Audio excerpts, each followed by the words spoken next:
Disculpen que prefiero hablar sentado para tomar nota, para ver mis notas, para estar más cerca de ustedes. Antes que nada quiero agradecer el recibimiento. Cuando mencionaste quienes han venido, mencionaste en primera instancia a dos de los hombres que más admiro del periodismo nacional actual, a Diego Osorno y Enrique Almazán. Son extraordinarios escritores, seres humanos, cronistas y periodistas. Son un ejemplo para mí. No tengo mucha relación con Alejandro, lo leo, pero a Diego lo quiero mucho. Diego es uno de los periodistas más valientes que hay en este país. Yo quisiera aprovechar esta ocasión y les agradezco a todos ustedes, a la universidad antes que nada y a todos ustedes porque pues venirse a pasar una tarde justo antes de vacaciones con este señor de barbas pues sí está muy complicado. Entonces primero me voy a poner a sus órdenes. Lo que yo voy a hacer es soltar algunas ideas y luego si les parece hacemos un diálogo. Y ustedes me preguntan lo que quieran y yo en la medida de lo que pueda les contesto, para que no sea esto Yo no creo en la comunicación en un solo sentido. Creo que en nuestro tiempo la comunicación debe ser necesariamente multidireccional. Yo hice unas notitas, nunca preparo lo que voy a decir, y es una de las reglas periodísticas que alimentaron mi carrera. Cuando Fidel Castro o Mandela o el propio Marcos me decían, ¿qué me vas a preguntar? Y yo les dije, no sé. Cuando me siente y la cámara empiece a correr, ya se me ocurrirá.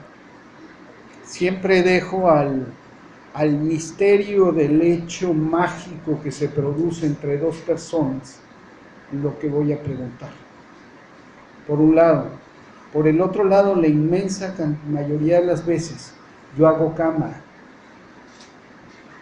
Y cuando me estoy sentando a hacer cámara y haciendo el zoom y tomando el foco, leo en los ojos de quien voy a entrevistar lo que tengo que preguntar. A Fidel Castro le dije, mire comandante, le voy a poner enfrente los argumentos de sus enemigos para que los rebate, las dudas de sus amigos para que las aclare y mis propias perplejidades. Y ese es un poco mi procedimiento. Parto de un principio. Yo nunca digo señor presidente, yo digo oiga presidente, porque el señor se gana. Y no todos los presidentes que he entrevistado se merecen ese señor. A Peña Nieto en Twitter le digo señor Peña Nieto porque no le digo presidente. No porque sea señor, sino porque yo declaro que yo no tengo presidente, llevo 2 sexenios sin presidente. Ninguno de estos 2 señores que han ocupado infamemente la silla me representan ni los obedezco. Bien, me gustaría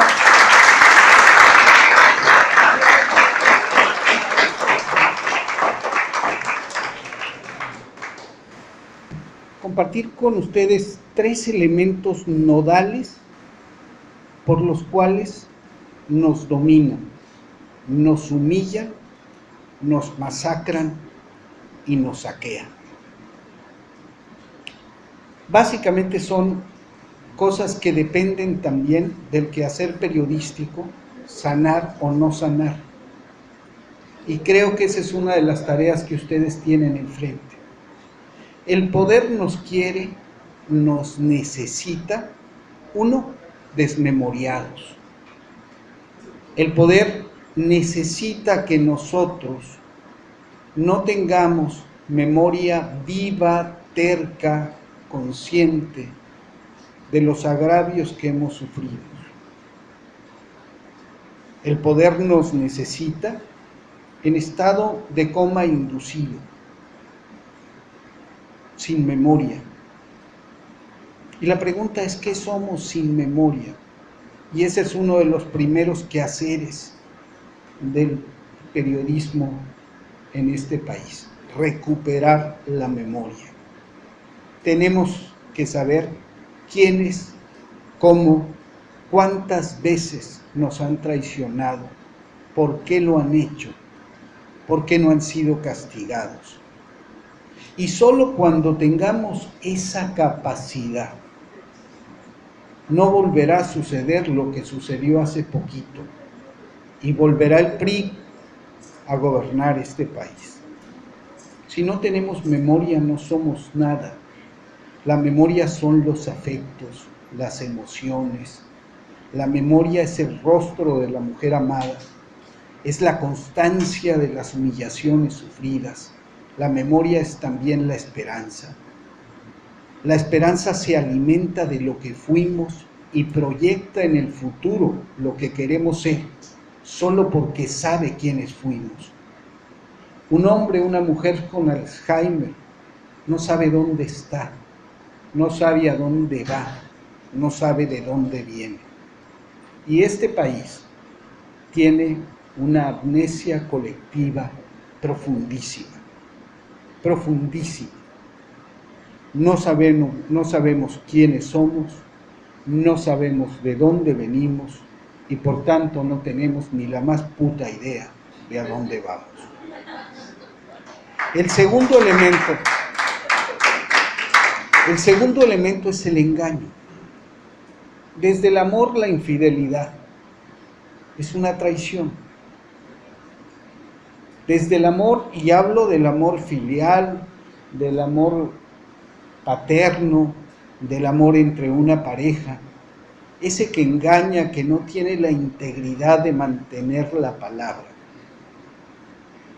no merece respeto, ni ofrece ni merece respeto. Compañeras y compañeros, es un pueblo que ha vivido permanentemente engañado.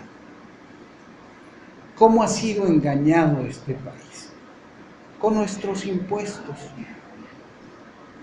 Felipe Calderón gastó más de 40,000 millones de pesos en propaganda gubernamental. Peña Nieto, en solo 2 años, ha triplicado esa cifra. Nos gobiernan personajes que siguen la máxima de Goebbels. El dominio de un pueblo, y lo establecieron los nazis como principio y lo siguen a pie juntillas, y ojo los que estudian comunicación política, ojo, en su vida se les ocurra citar a Goebbels. Es una ofensa para la humanidad, es una ofensa para ustedes mismos.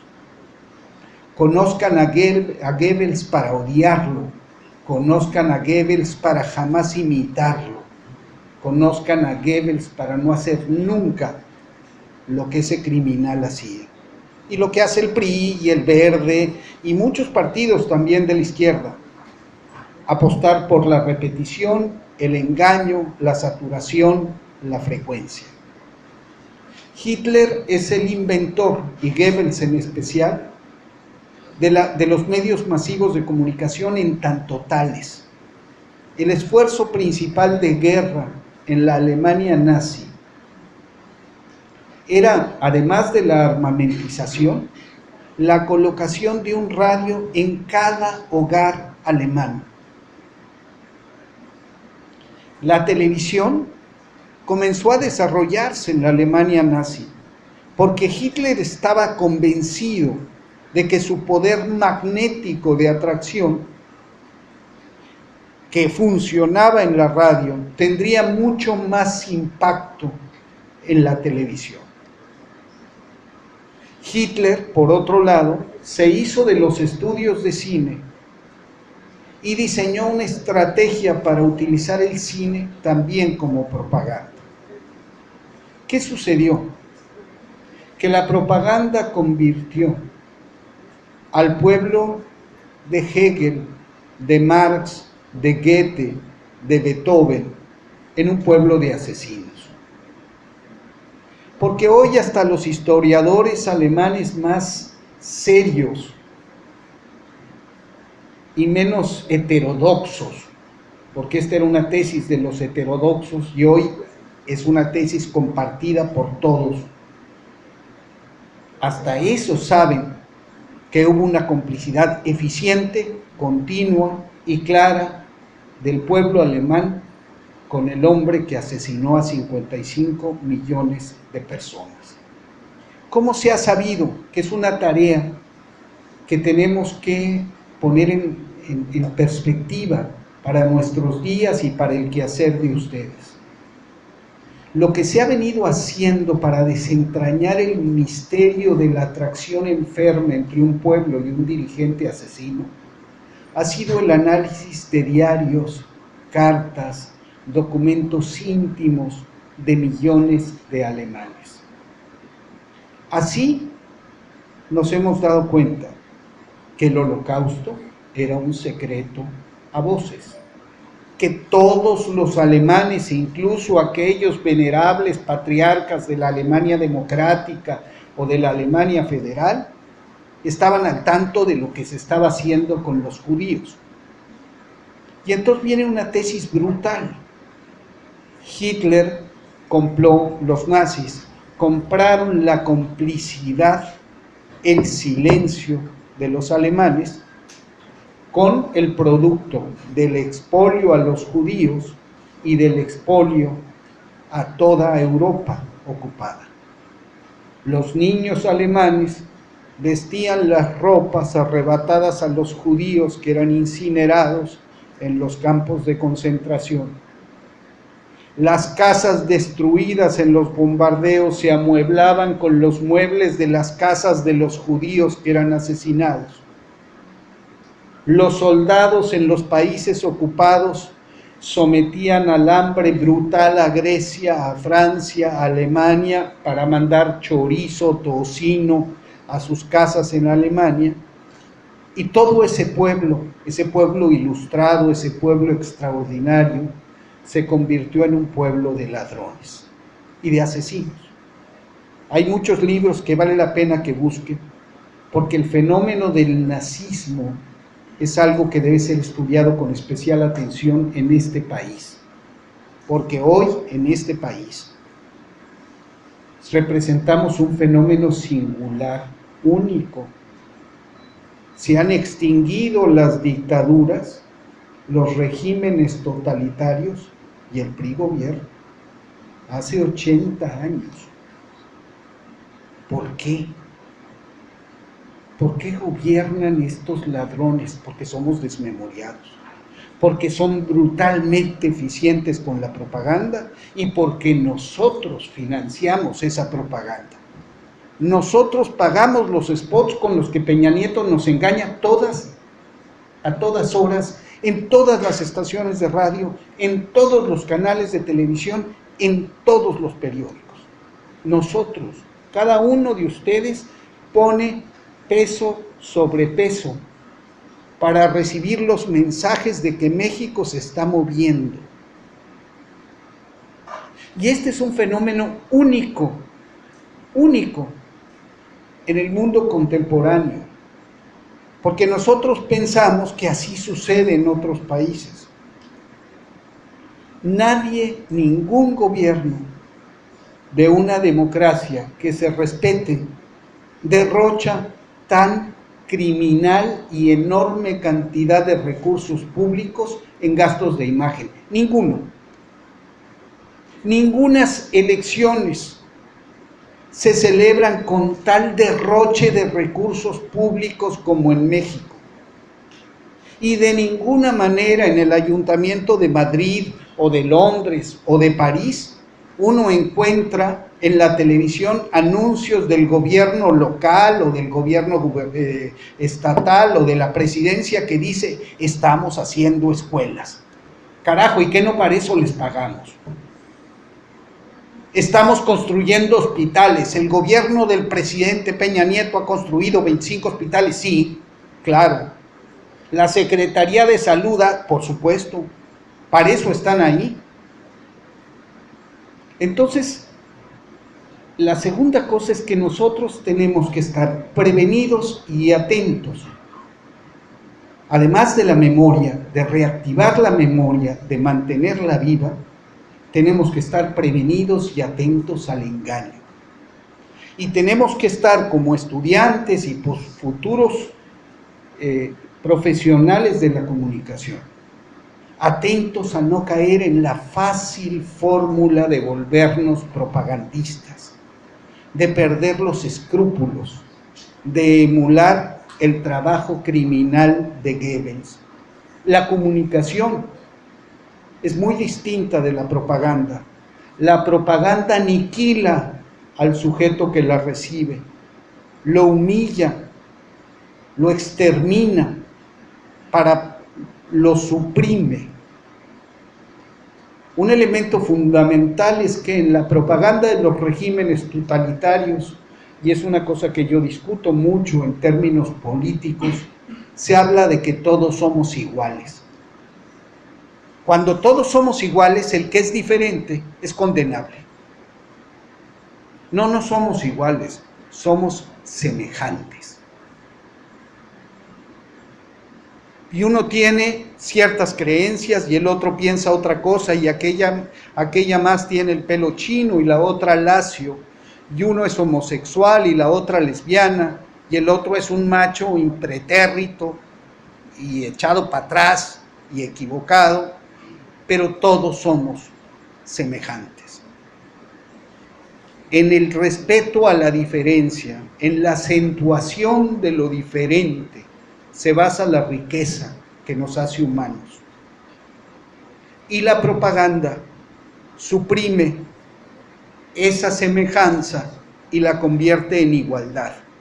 Es decir, convierte a los pueblos en colectividades nacionales, como decía Hitler, en comunidades nacionales que tienen que protegerse de los extraños, o las convierte, como los gringos, en una sociedad que tiene que resistir los embates de los migrantes, o como la sociedad mexicana, en un grupo de machos que no puede permitir que la mujer tenga una personalidad propia, y que por tanto usa, mata, maltrata a la mujer con enorme liberalidad.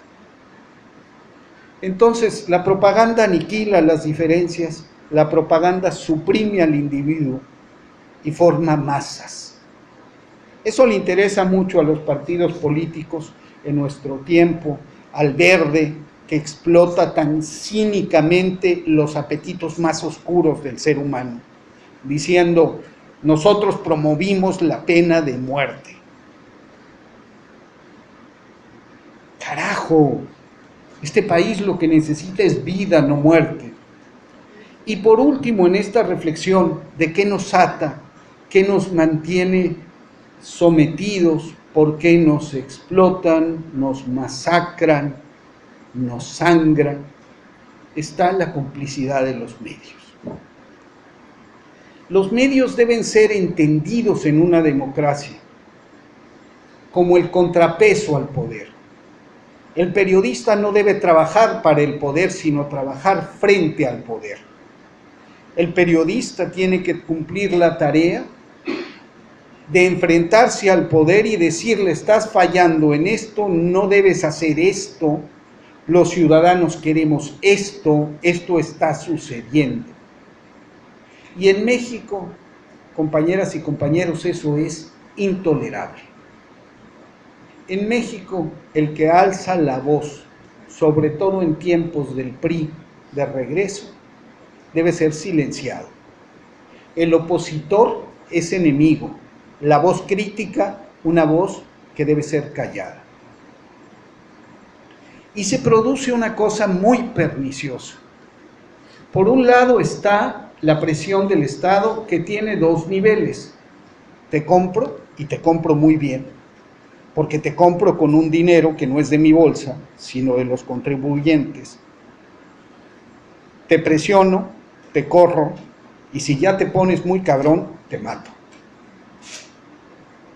Las agresiones a periodistas en estos últimos 2 años se han multiplicado. estábamos ya desde tiempos de Felipe Calderón en una situación gravísima porque ejercer el periodismo en zonas de guerra en este país se volvía extremadamente peligroso. Hoy no importa que no haya guerra, hacer periodismo es brutalmente peligroso. Y está el otro problema. El Estado piensa que la libertad de expresión es una graciosa concesión que nos hace. Los dueños de los medios de comunicación piensan que es un privilegio que solamente a ellos les corresponde, que es un capricho y que ellos abren o cierran los espacios a discreción. La libertad de expresión es un derecho de todas y de todos, y es una conquista que hemos pagado con sangre los mexicanos. El señor Vargas de MBS es concesionario. Eso quiere decir que el título de concesión establece que no es dueño de la frecuencia, es dueño de los fierros y tiene una concesión para operar la frecuencia. La frecuencia, el aire, es propiedad de la nación. Y para tener la concesión, él recibe un documento que se llama título de concesión. Y ese título de concesión obliga, entre otras cosas, al dueño del medio a dar información objetiva, veraz, y a abrir el espacio a quien cumple esa función. Está obligado y está firmado. No nos tienen que vender las noticias, no nos tienen que regalar las noticias. Están obligados a darnos información. Y el otro enorme problema de este país, el vital problema de este país, es la perniciosa relación entre televisión y gobierno. La televisión, Televisa fue creada, y lo decía Emilio Azcárraga Vidaurreta, o el tigre mayor, decía: yo soy un soldado del PRI. En el análisis marxista tradicional, los medios de comunicación refrendan, renuevan los valores del sistema ideológicos. La realidad es que en nuestro país los medios de comunicación cumplieron con la tarea de sustentar al sistema, de replicarlo ideológicamente, de deformar a los mexicanos y de que la educación sentimental de muchas generaciones descansara en los diálogos de Mariela del Barrio.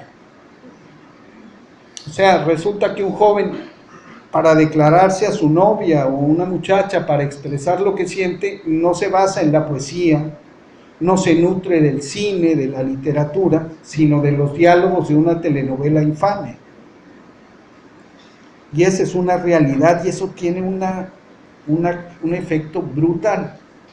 Entonces, cumplieron esa tarea, fueron hacedores de la desmemoria, vehículo del engaño, y finalmente, cuando asume la presidencia Vicente Fox, un tipo banal, superficial, traidor a la democracia, Vicente Fox, en lugar de gobernar este país, esta patria encabritada, le entrega el territorio al narco y se entrega a la televisión y abdica de la soberanía que le fue entregada en la primera elección realmente democrática de este país por 17 millones de votantes, y le dice a la tele: mi vida, mi poder, por unos minutitos en tu pantalla.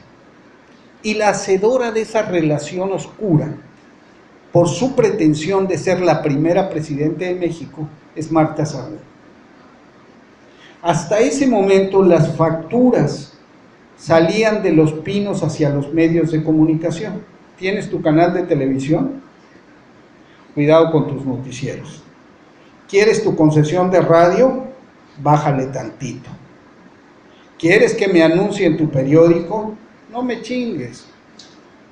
Y si no, te lo quito, como a Scherer, Excelsior, como a Aristegui ahora.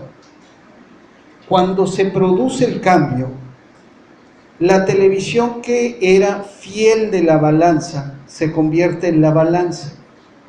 La televisión que estaba frente al poder, sirviendo al poder, se convierte en el poder. Y entonces, ¿qué tenemos? Que hoy la presidencia de la República es la vicepresidencia corporativa del duopolio televisivo. Hoy mandan más Ricardo Salinas y Emilio Azcárraga que Enrique Peña Nieto. Fox se les hincó. Como Calderón llegó después de un proceso fraudulento y quería lanzar su guerra, su megalomanía se alimentaba de sus discursos y sus diatribas patrioteras en la tele. Se disfrazaba de soldado y de general y se subía a aviones y a blindados para que lo viera la televisión, mientras se iba llenando las manos de sangre y los bolsillos de dinero público. Porque lo que no se ha dicho, y es una tarea de investigación pendiente, es cuánto dinero se robaron utilizando la sangre de este país. 100,000 y pico de millones de dólares costó la guerra contra el narco en tiempo de Felipe Calderón. ¿Cuánto se metió en la bolsa Genaro García Luna? ¿Cuánto se metieron en la bolsa los generales? ¿Cuánto el propio Calderón? Yo cubrí la guerra muchos años. Yo les aseguro, y esa es una tarea de investigación que requiere muchos pantalones, que cualquiera de ustedes que se presente en el cuartel de Navolato, Sinaloa, o de Iguala, Guerrero, y por azares del destino lograra caerle bien al coronel y le dijera: fórmame a todos tus efectivos, y forma a todos los efectivos, y ustedes tienen en la mano la nómina que la nación le paga a ese cuartel, se van a encontrar que por lo menos el 10-20% de esos soldados no existen. Y comen arroz, frijoles, tienen munición, tienen fusiles, tienen uniformes, cambian de botas, y son un negocio del coronel del cuartel, del jefe de Estado Mayor, del jefe de intendencia de la zona militar. Y esto llega hasta los niveles más altos. Y cuando en tiempo de guerra, la guerra y los negocios sucios van siempre de la mano. Porque la guerra impone una primera condición: como son asuntos de seguridad nacional, nadie debe saber cómo se gasta el dinero. Pues entonces resulta que se volvieron millonarios centenares de funcionarios de Calderón. ¿Con qué se hicieron ricos? Con nuestra sangre, con la sangre de 100,000 mexicanos, 150,000 dicen unos. Las Naciones Unidas tienen registradas en los últimos 10 años 40,000 desaparecidos. En México, en los últimos 8 años, tenemos más de 23,000 desaparecidos. Es decir, casi el 60% de los desaparecidos en el mundo son mexicanos. ¡Qué honor!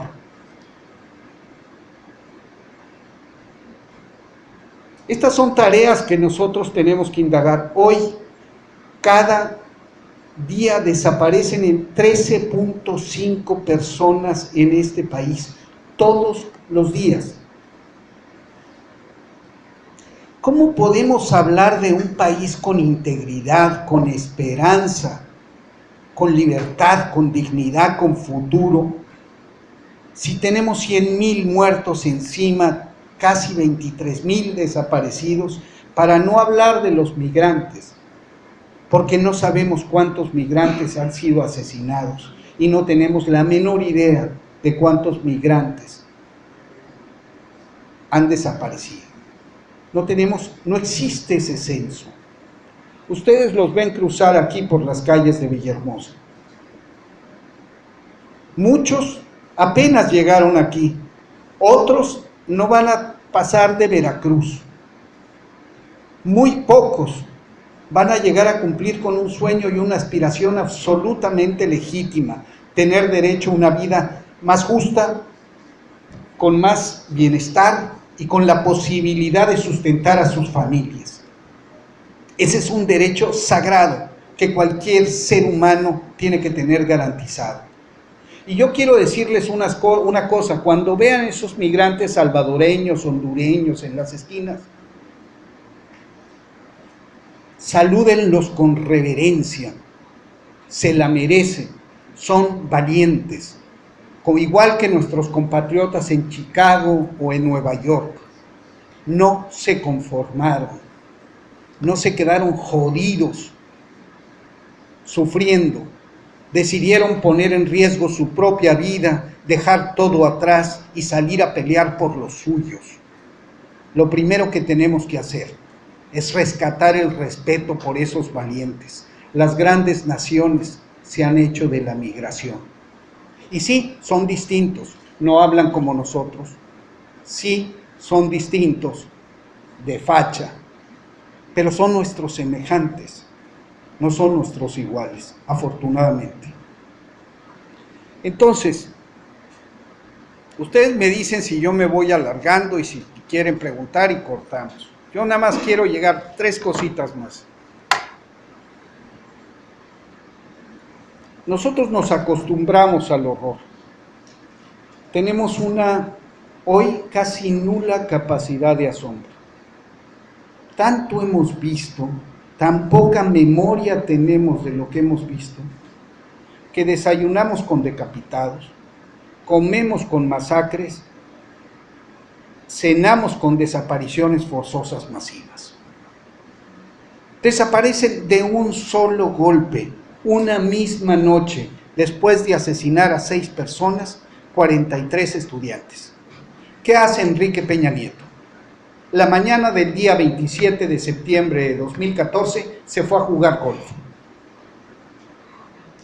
Tardó 12 días en ordenar que despegaran los helicópteros y se desplegaran las fuerzas federales para buscar a los normalistas. Cualquier ser humano, cualquier padre, sabiendo que se han perdido 43 muchachos en una zona de guerra donde opera el narco, teniendo información de inteligencia disponible sobre la relación entre Abarca y el narco, teniendo un cuartel a 3.5 kilómetros del lugar de la masacre, habiendo salido la tropa al escenario de la masacre y habiendo estado en contacto con los normalistas, ¿qué hace un ser humano? ¿Qué hace un padre? Dice: volteen el país de cabeza, búsquenlos. ¿Qué hace un gobernante responsable? Búsquenlos.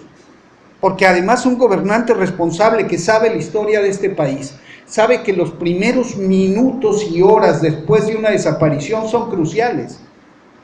Si Peña Nieto hubiera ordenado el despliegue de las fuerzas militares para la búsqueda en una zona limitada, Cocula está muy cerca de Ayotzinapa, hubieran visto, por lo menos si nos creemos la historia de la quemazón, hubieran visto el humo, hubieran impedido que se consumara la desaparición de la faz de la tierra de los 43 muchachos. Yo dudo que eso sea verdad.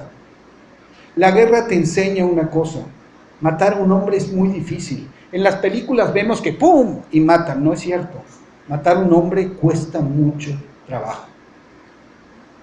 Entonces, matar a 43 muchachos jóvenes, luchadores, que saben que los van a matar, cuesta mucho más trabajo.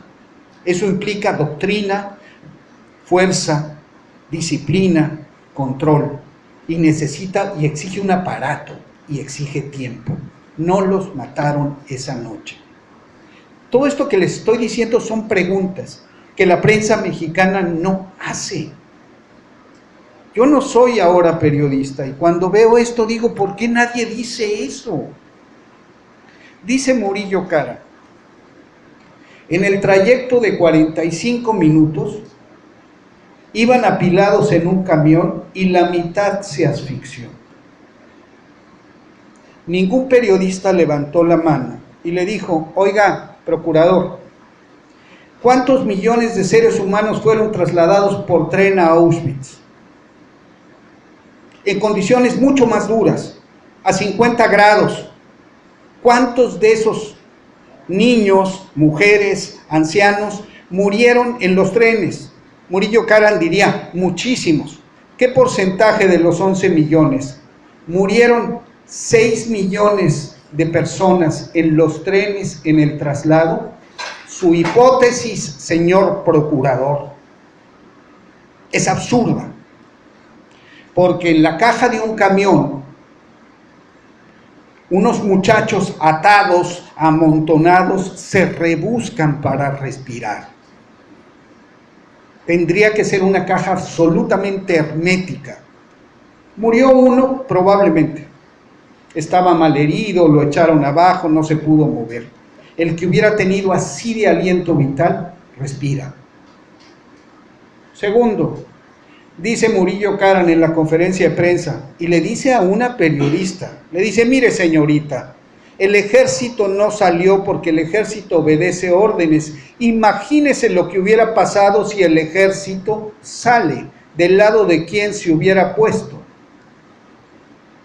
Ningún periodista levanta la mano y le dice, oiga, señor procurador, usted, el abogado general de la nación, acaba de decir eso que acaba de decir.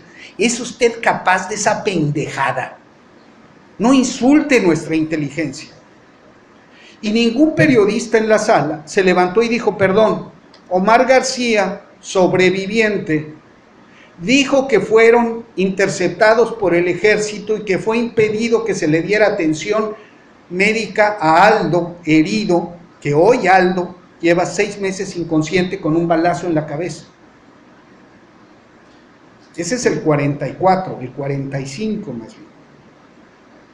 Ningún periodista dijo, oiga, perdón, hay testimonios que indican lo contrario. ¿Qué sucedió hace un mes? Salieron fotos e informes de la Defensa Nacional que muestran fotos tomadas por el ejército a los normalistas en una clínica entre una balacera y otra balacera. Luego, investigación. Esta voluntad de revivir la memoria, de conquistar la verdad, de llegar al fondo de las cosas. ¿Cómo funciona un cuartel en una zona de guerra? Porque igual es una zona de guerra. Tiene seguridad perimétrica, pero tiene una seguridad exterior. Tiene patrullas. Y tiene informantes. Y está conectado al C4. Y es informado de los movimientos sospechosos que se acercan a su entorno. El C4 de Iguala sabía que los estudiantes habían salido 2 horas antes en camiones de Chilpancingo y sabía que iban a Iguala. Se dijo, iban a echar a perder el acto de la alcaldesa. El acto de la alcaldesa había terminado 2 horas antes. Y en el acto de la alcaldesa y con la alcaldesa estaba el jefe del 27 Batallón de Infantería. Un hecho tan conocido, ni siquiera es conocido. Y cuando uno habla te dicen, ya no seas paranoico, hombre, ya bájale. Y Peña Nieto dice, ya supérenlo, son 43, hombre. Y sale Fox y dice, acepten la realidad, está bien que quieran a sus hijos, pero no chinguen. El país tiene que salir adelante. ¿Cómo vamos a salir adelante? Calderón tiene una enorme responsabilidad y los medios de comunicación otra. Matan a 15 muchachos en Lomas de Salvácar, de 15 años. Él está tomando té con el emperador en Japón y llegan y le dicen que se ha producido esta masacre y Calderón, sin decir ni agua va, contesta, ese fue un pleito entre pandillas. Y se instaura así el equivalente al mátelos en caliente de Porfirio Díaz. El se matan entre ellos. Yo les pido a todos ustedes que hagan un ejercicio. Si a cualquiera de ustedes ahorita les dicen mataron a fulano, inmediatamente el subconsciente elabora una idea. En algo andaría. Inmediatamente. en algo andaría. Y a veces uno es recatado y no lo dice, pero muchas veces uno le dice a la mamá, al hermano, al amigo, ¿y en qué andaría este cuate que lo mataron? O sea, se matan entre ellos, ya lo interiorizamos. Estamos validando, legitimando socialmente la pena de muerte. ¿Y cómo no vamos a hacerlo si Murillo Karam en una conferencia de prensa dice, oigan, los normalistas no eran blancas palomitas? Y entonces nadie se para y le dice, oiga señor Murillo Karam, eso quiere decir que como no eran blancas palomitas había que ejecutarlos, había que desmembrarlos, descuartizarlos, triturarlos, quemarlos, volverlos polvo y desaparecerlos. Y nadie tampoco le dice, oiga, por cierto, aquí hay un dato discordante. El narco usa la muerte ejemplar. Al narco le interesa decir, yo los maté. ¿Por qué esta obsesión por borrar hasta el último rastro? Porque están borrando la autoría. Porque sabían que iban a llegar equipos forenses científicos. Y están obstaculizando la evidencia. ¿El narco tiene ese interés? Y yo les pido como ejercicio periodístico que ustedes para cuando escuchen las noticias, las conferencias de prensa, hagan el ejercicio de decir ¿qué preguntaría yo? Y hablaba yo de lo que le dije a Fidel Castro. Pongan siempre en primera instancia sus perplejidades, no se la crean. Ahí donde vean 5 periodistas, dense la vuelta, ahí no hay noticia. Ahí hay un funcionario diciendo mentiras o repitiendo lo mismo. La televisión y la radio hacen un ejercicio ofensivo del pleonasmo. Nos recibe López Dóriga y dice, hoy el presidente Peña Nieto anunció en Los Pinos que la reforma agraria beneficiará a 5 millones de campesinos. Vamos con fulano de tal a Los Pinos. Pues bien, Joaquín, aquí estamos en Los Pinos, donde el presidente ha anunciado que la reforma agraria va a beneficiar a 3 millones de campesinos. Esto es lo que dijo el presidente. La reforma agraria va a beneficiar a 3 millones de mexicanos. Así fue, Joaquín, como el presidente anunció que va a beneficiar 3 millones de mexicanos. Regresamos con Joaquín que dice, desde Los Pinos nos informó fulanito de tal como Enrique Peña Nieto con su reforma agraria va a beneficiar a 3 millones de mexicanos. Y tú en tu casa dices, yo soy un imbécil. Yo soy un pendejo, pues. ¿De qué se trató la nota? Entonces pongan sus preocupaciones por enfrente, pongan su curiosidad y sean inclementes con quien entrevistan.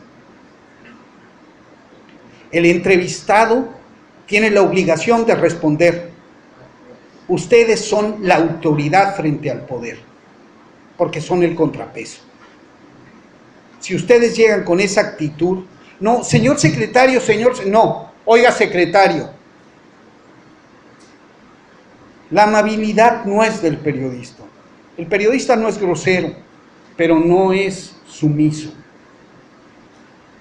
Y los periodistas mexicanos se ponen de rodillas, y de rodillas a nadie le dicen la verdad. Por otro lado,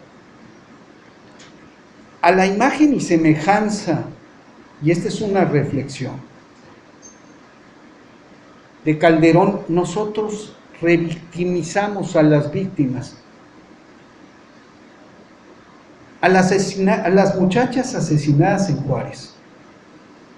Sale un gobernador panista y dice, se lo buscaron por putas, porque andaban de minifalda.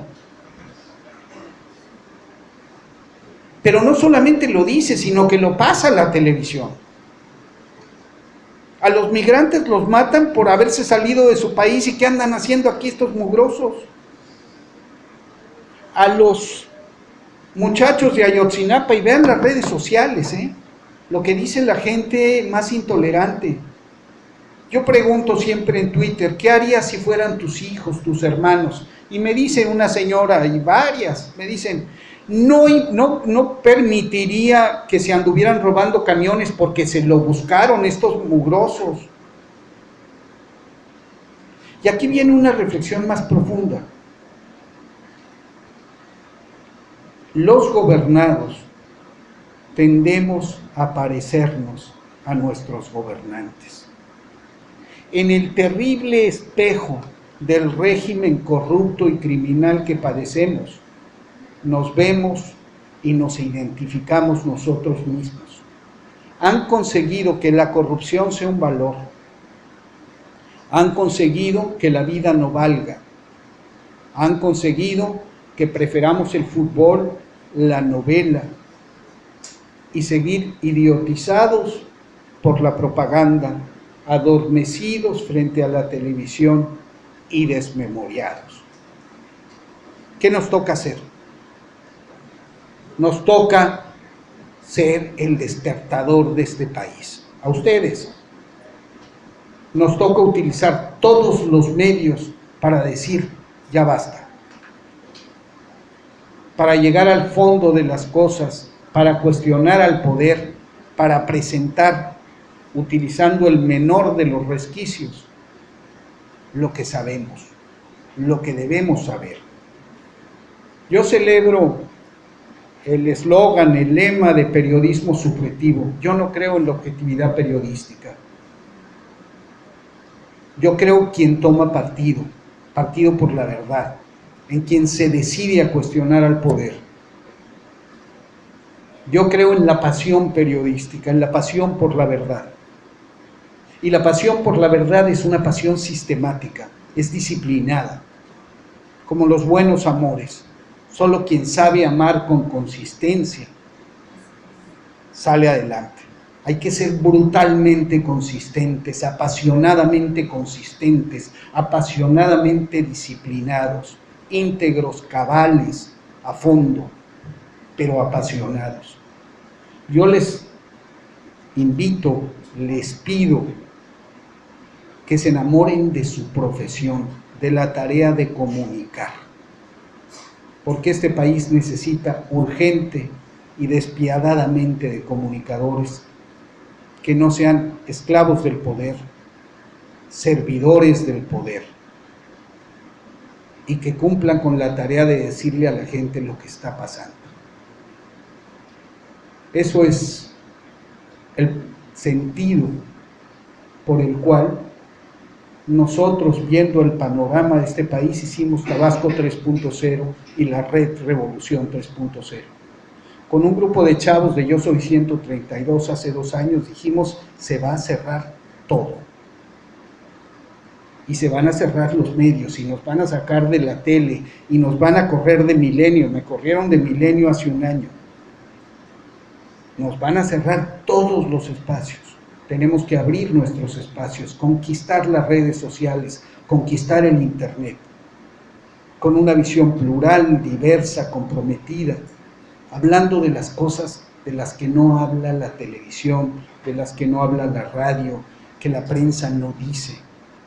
Y entonces nosotros decimos que hacemos un periodismo que ve lo que la tele no quiere ver, escucha lo que la radio no quiere escuchar y dice lo que la prensa calla. Hacemos un periodismo que descansa no en lo que yo pienso, sino en lo que tú dices. No en lo que yo necesito y lo que quiero dictar, sino en lo que sucede en la calle, entre la gente. Un periodismo con una multidireccionalidad de la comunicación. En televisión lo hemos intentado siempre con nuestras historias, a partir de un principio de San Ignacio de Loyola. Decía San Ignacio de Loyola, hay que entrar con la de ellos para salir con la nuestra.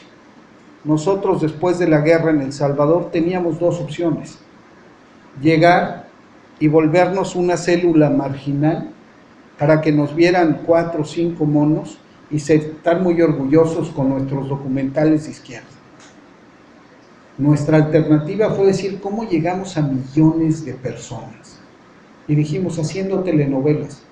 Pero ¿cómo hacemos las telenovelas? Con grandes escritores, con grandes actores, con grandes directores de cine, tomando en serio y abrevando de la realidad. Entonces Verónica y yo, nuestra experiencia periodística en la cerrazón de un país, decidimos, si parafraseando a Clausewitz, que la ficción es el periodismo por otros medios.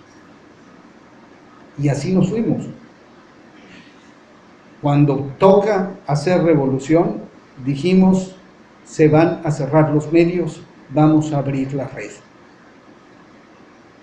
Y a ustedes los quiero invitar a que hagan un uso responsable, consistente y cotidiano de la red, de Twitter, de Facebook, que sean ustedes medios de comunicación, que aprovechen para decir en su esfera, a su gente, a sus seguidores, lo que está pasando, la manera en que ven el mundo, y que hagan red en sentido estricto.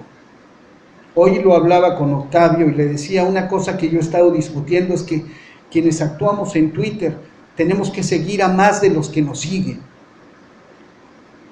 porque la red debe funcionar así. Por eso hacemos yo hago hace 5 meses el pase de lista a las 10 de la noche y me la paso fregando terca, insistentemente a todos para que se sumen. Porque digo, no podemos olvidar esos nombres, porque si olvidamos esos nombres, si dejamos de ver esos rostros, estamos perdidos. En la guerra yo me hice, cuando en los combates caían compañeros asesinados o en combate, combatientes, yo cada vez que podía, incluso en medio de las balas, me acercaba y me tomaba el tiempo de una oración, de una jaculatoria en el rostro de ese compañero caído, porque decía, se lo merece, porque algún día una madre, una esposa, un padre va a entrar a mi filmoteca y va a decir, ese es mi hijo, murió combatiendo, luchó por su pueblo. Ese mismo espíritu me anima ahora para todas las noches, a la hora que voy haciendo el pase de lista, que tengo que cambiar los hashtags, que escribir en mi celular el nombre y apurarme porque me equivoco y todo, pero me detengo a ver los ojos de esa ilustración, musito el nombre y luego digo los hashtags en voz alta para mí mismo, porque no quiero que mueran. Porque morir de verdad es desaparecer de la memoria, es no tener memoria. En Tlatlaya fue un fusilamiento. Una compañera mía de la guerra, la jefa de la oficina de AP para América Latina, recibió las fotos y ejercicio periodístico.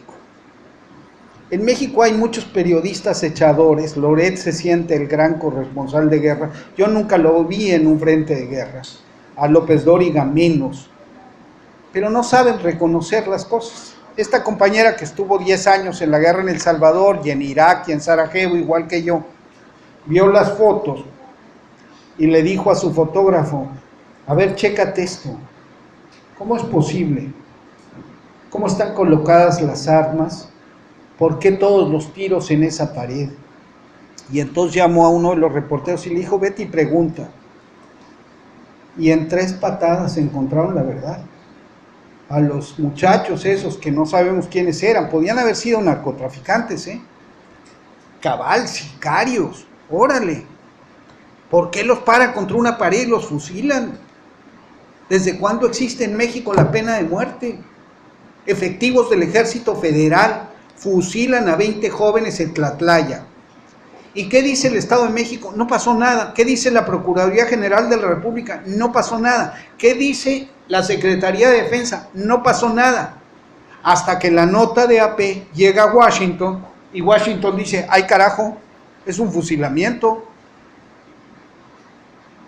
Todas estas reflexiones que yo estaba haciendo a propósito de Ayotzinapa, la está haciendo el Servicio de Inteligencia francés, la CIA. O sea, a Peña Nieto lo traen del ala porque ya saben qué pasó. Porque la prensa mexicana se compra versiones tontas, pero los organismos de inteligencia extranjeros, los departamentos de defensa, el ejército francés y norteamericano dicen 43 en una noche y los matan, los desaparecen. No, ahí está metido el ejército. y dicen 20 contra una pared y no hay heridos. Mire, yo empecé a escribir de esto en el sexenio de Calderón. Yo empecé a decir, ¿dónde están los heridos? En una guerra hay ya estudios. Lo que es habitual es que el 10% de las bajas sean mortales, solo el 10%. Cuando hay un 10% de bajas mortales, hay un 40-50% de heridos. Y siempre se reparten, por más que una de las partes, siempre tienen heridos y muertos ambas partes. Resulta que con la Marina son tan buenos combatiendo que nunca hay un herido. Donde ponen el ojo, lo rematan, hombre. ¿Y qué pasó? Que tomaron la decisión de rematar a los narcos, y entonces los narcos, que eran unos miserables comerciantes, que además sabían de la impunidad y que cuando venía el ejército decían, ya, total, pues me voy a la prisión y de ahí sigo operando. Pero cuando los empezaron a matar dijeron, no, a ver, tráiganse más armas y tráiganme más jovencitos que se defiendan a muerte. Y le dicen a los muchachos, estos sicarios, cuando los agarre el ejército los van a matar, así que maten ustedes. Entonces se armó la guerra. Y luego la segunda cosa, el ejército no sirve en una guerra de este tipo, porque el ejército es un elefante en cristalería. El ejército es previsible, el ejército es pesado, el ejército se huele a kilómetros de distancia. Todos los narcos veían venir el operativo, veían cómo se instalaban, cómo instalaban los retenes, los horarios de los capitanes, de los tenientes, tal, y dijeron, bueno, que se queden ahí, y se cruzaban por atrás. A mí me tocó en la guerra en El Salvador pasar en una barranca y ver a los 2 soldados arriba platicando y nosotros abajo 50 hombres. Entonces, en Ciudad Juárez podrán meter 1 millón de soldados, no la van a poder resolver, porque uno en la guerra tiene que resolver 4 asuntos fundamentales. Tiene que descubrir y neutralizar la base social del enemigo. Tiene que neutralizar su capacidad de reposición de bajas. Tiene que neutralizar su capacidad logística y tiene que acabar con su capacidad económica. El narco tiene todo el dinero del mundo, todas las armas del mundo, le matan a 5 y pone a 15 y tiene todo el apoyo de la población. Entonces, ¿qué hace el ejército? Pues cuando puede y para dar resultados, fusila. Eso pasó, todo el mundo lo sabe, menos México. Es que así es por eso yo descansaba en estas 3 cosas de memoria, de engaño, y la cuestión gravísima de que nos parecemos a quienes nos gobiernan. La razón profunda por la cual ganó el PRI fue un razonamiento muy grosero y muy pedestre de mucha gente. Dijeron, los panistas son unos pendejos, o sea, ya estamos hartos. Los priistas son ladrones, roban, pero saben gobernar. Y por un lado, y por el otro lado dejan robar. Pues hoy resulta que ni dejan robar, ni saben gobernar. Pero solamente un pueblo desmemoriado se permite votar por un partido con la historia que tiene ese partido. Y solamente un pueblo que está en medio de una catástrofe moral y ética que se está derrumbando puede permitirse la desaparición forzada de 43 muchachos en una sola noche y olvidarlos. Y ayer preguntaba yo, ¿salieron a la calle aquí? No. Cada vez nos cuesta, ¿sí? Ah, bueno, pues felicidades. Pero ¿cómo nos cuesta a los que salieron a la calle, cómo nos cuesta sacar a más gente? ¿Cómo la indignación es de corto? Ahora, frente a eso yo les digo, tengamos la constancia de la gota de agua. No somos un torrente, no somos una cascada, somos una gota de agua. La gota de agua constante es capaz de horadar la lápida que tenemos encima. Y un día seremos más, un día seremos lo suficientes. Yo creo que las redes sociales son un instrumento vital para romper el dominio que sobre la comunidad universitaria tiene una autoridad que no entiende la vocación crítica de la universidad. Si los medios no deben ser complacientes con el poder, hay tres elementos de contrapeso. Y uno son los medios, está el poder, los medios y la academia. Y si la academia deja de jugar este papel, estamos jodidos. Y en este país, con mucha frecuencia, los puestos directivos de las universidades tienen que ver con posiciones políticas ligadas al poder. Entonces, la tarea es, decía Unamuno, de escultores y no desastres es la tarea. O sea, tenemos que reconstruir este país desde sus cimientos, desde los cimientos a donde lo ha... El edificio nacional fue demolido por 80 años de régimen autoritario. Tenemos que comenzar a levantarlo desde abajo. ¿Cómo? Pues con jóvenes apasionados, con medios alternativos, con la manera de denunciar estas cosas y sobre todo teniendo las agallas de salir. Si salen 3 jóvenes los van a expulsar, si salen 50 los van a amenazar, si salen 500 los van a escuchar. Entonces nuestro trabajo, y ahí hay una cosa que a mí me encanta de la etimología, es conspirar. Conspirar quiere decir respirar juntos y hacer un trabajo de convencimiento. Unamuno también decía, y me gusta mucho, le dijo a Milán Astray, al fascista que se levantó y gritó muera la inteligencia, le dijo, venceréis pero no convenceréis. Nosotros tenemos que aspirar a convencer a la gente, a vencer con la gente. Entonces me parece que las redes sociales, lo que les decía de ser tuiteros expansivos, de utilizar todo espacio para comunicar. Si te quitan los muros, usa las ventanas. Si te quitan las ventanas, usa los pupitres. Si te quitan los pupitres, usa las hojas blancas. Comunica siempre. ¿Cómo? A lo mejor con eso, con la constancia de la gota de agua, logramos erosionar esta cosa que tienes toda la razón, empieza en casa. Empieza en casa. El autoritarismo se mama. Esa es la realidad.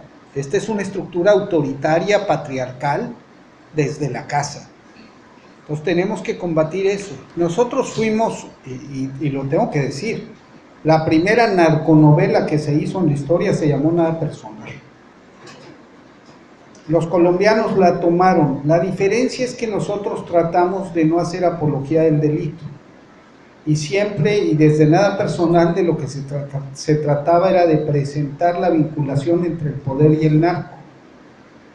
Me llevaron una vez a la reunión esta de Servirge y me dijeron 6,000 fanáticos en el Auditorio Nacional en México. Todo el tema era México por lo mejor en los medios. Y yo les dije, ustedes condenan la violencia en la televisión, el sexo en la televisión, la diversidad sexual en la televisión.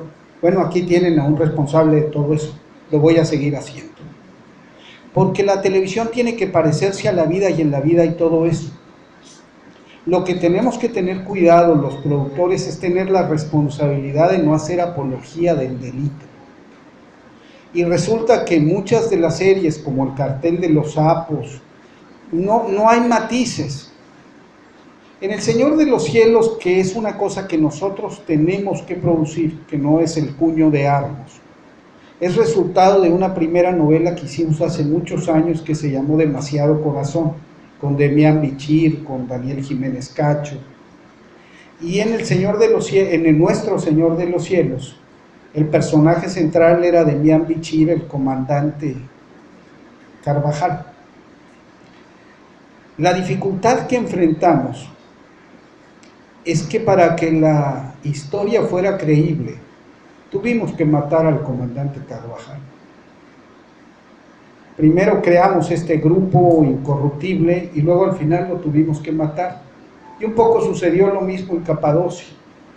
Nosotros, desgraciadamente, la televisión inglesa, por ejemplo, tiene un trabajo consistente de exaltación de los valores sociales a través de series sobre cuerpos policíacos. Pero tienen algo que decir de sus cuerpos policíacos. Nosotros de nuestros cuerpos policíacos no tenemos más que vergüenza. Entonces, creo que es indispensable en un país donde la televisión ha sido absolutamente rosa y estado de espaldas a la realidad, contar lo que sucede. Hay estudios y yo estoy firmemente convencido que la televisión que muestra la violencia no genera violencia, porque entonces tampoco se hubiera hecho la tragedia griega que muestra Edipo no reproduce las relaciones incestuosas. Macbeth no produce asesinatos a mansalva en la familia. Y hay una cosa que tiene que ver con la naturaleza del drama. Si tú le lavas las manos de sangre a Lady Macbeth, ¿qué historia cuentas? Si le quitas la locura al Quijote, ¿qué historia cuentas? Si le quitas a Edipo el acostón con su madre, ¿qué historia cuentas? La esencia del drama es el conflicto. Y es el conflicto desdoblado en el escenario, puesto en la pantalla, para que tú lo vivas allá, experimentes la catarsis y no tengas que matar a tu madre ni acostarse con ella. Entonces hay un equilibrio delicado. Me preocupa mucho la idea de censura. ¿Quién va a decir qué debemos o qué no debemos hacer? Me preocupa mucho la idea de extirpar de un solo la música de banda porque promueve la cultura del narco. Hay ciertos tipos como Commander, por ejemplo, que dice yo mato cabrones y hago levantones y corto cabezas, que tú no puedes permitir que eso se cante. Pero los Tigres del Norte son la recuperación de los bandidos sociales de Eric Hobsbawm hasta nuestros días, de Chucho el Roto. O sea, ciertamente ha habido hay como distintos niveles, digamos, de conversión de la narcocultura en un ingrediente pernicioso. Hay un documental en Netflix, no se lo pierdan, que se llama Narcocultura. Y es la historia de un forense en Ciudad Juárez y de un muchacho que compone narcocorridos en Los Ángeles y que viaja a Sinaloa y se mete al cementerio de los narcos y va a una mesa llena de cristal y se toma fotos con los narcos y tú dices qué horror. Y luego ves un montón de chavitas que dicen que están viendo un video home que se está filmando y todas dicen yo me quiero casar con un narco.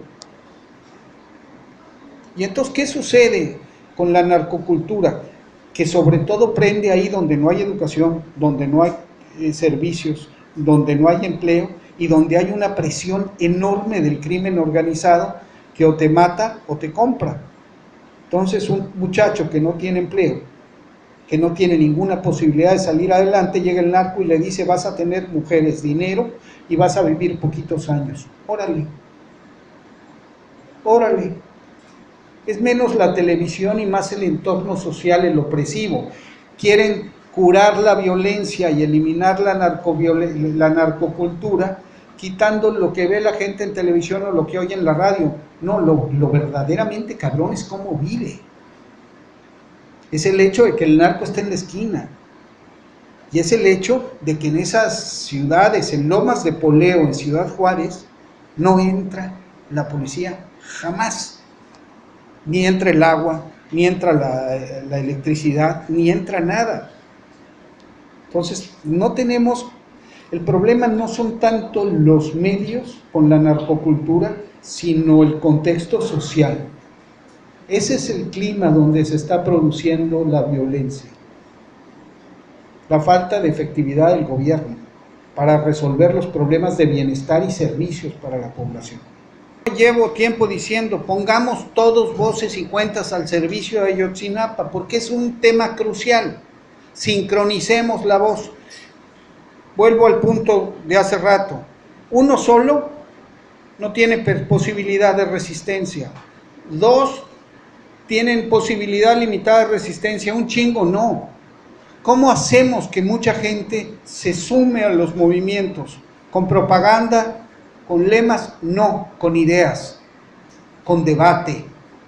Si te dicen chairo, si te dicen porro, si te dicen todo, tú dices yo soy universitario. En la naturaleza del universitario está la defensa de la verdad, la búsqueda del conocimiento, la necesidad de comunicar. Por eso dice, por mi raza hablará el espíritu. Y hagan una cosa, yo hace muchos años en Radio Educación, cuando empezaba Radio Educación en México a hacer una expresión alternativa, bajé un día y le puse un letrerito a los locutores en la cabina que dije, antes de apretar el micrófono, asegúrese de no decir pendejadas. Consideren ustedes que estudian comunicación, que aquí tienen una responsabilidad. Con 1, con 50, con 500, con 1500 seguidores, tienen una responsabilidad. Las redes sociales están inundadas de banalidad. No saturen de más banalidad las redes sociales. Cada uno de ustedes convierta su Twitter en un instrumento de comunicación de cosas sustantivas, no solemnes, sustantivas. Cada uno utilice su Twitter para decir lo que le interesa, lo que le conmueve, lo que siente. Aprendan a escribir. Háganlo con sentido, con profundidad, en su ejercicio de comunicación. No espere a que lo contrate un periódico que los va a obligar a escribir notitas y gacetillas. Hagan sus crónicas en Twitter. Empiecen a contar lo que es la vida de este país, desde su perspectiva. ¿Qué esperan de la vida? ¿Para dónde van? ¿Cuáles son sus frustraciones? Escriban seriamente para gente que los lea seriamente. Y den RT. En Twitter hay muchas herramientas que si las utilizamos para concatenar, podemos hacer cosas muy impactantes. Hemos hecho trending topics mundiales en 3 horas, pero no es un trending topic lo que importa, sino la repercusión social que eso tiene. La calificación que está obteniendo Peña Nieto, el hecho de que no pueda así nomás imponer sus cosas, es también debido al trabajo de redes sociales, menos a la prensa que a las redes sociales. Entonces, úsenlas con responsabilidad y aprovechen todos los instrumentos, conozcan esto y sepan que una imagen dice más que 1000 palabras y cuando suben un tweet con una imagen eso se reproduce mucho más y cuando hacen un meme inteligente eso agarra calle. Entonces, busquen ligarse, formar comunidad, compartir, formar comunidad, entrelazarse, interactuar. Esas creo que son las normas de la red, hacer red. Antes de que los manden a un periódico en donde lo que van a hacer es la red que sostenga al Estado en su caída o al dueño del periódico.